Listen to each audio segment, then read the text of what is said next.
Hello, my name is John Leaf and I'm a regional agronomist for Agroliquid out of the Northeast region. Today I want to talk about soil compaction, its importance and some of the causes and some of the ways to deal with soil compaction if you have it. Now, during the fall of 2023 in much of the Midwest United States, there was a lot of wet soil conditions as growers were trying to harvest their crops. They had to balance that need for getting the crops out of the field and dealing with the risks associated with driving on wet soil. Those wet conditions, working in those wet conditions often caused tracks in the field and could also create subsurface soil compaction issues. So soil surface compaction is easy enough to identify. Typically there are ruts in the field or water ponding, and that's very indicative of having a soil compaction issue.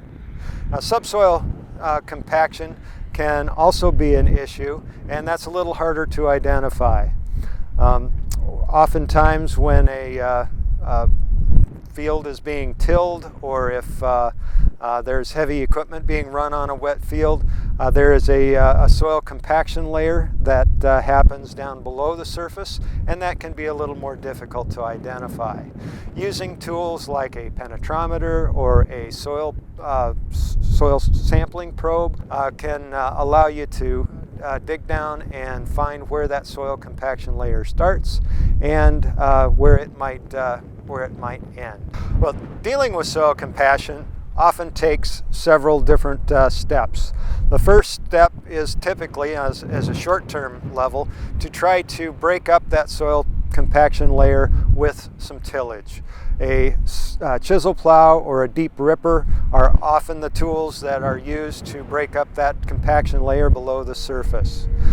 It's also important to remember to do this tillage when your soil is dry enough so that the compaction layer is broken up or crumbles, as opposed to doing it when it's wet and the soil just smears as a result of the tillage. It's also important to smoothen off the surface of the soil after the soil is dry enough for that tillage to take place. Otherwise, you're just going to create a new compaction problem. Using tile drainage or using soil amendments to try to develop your soil structure will also help as part of long-term fixes for soil compaction.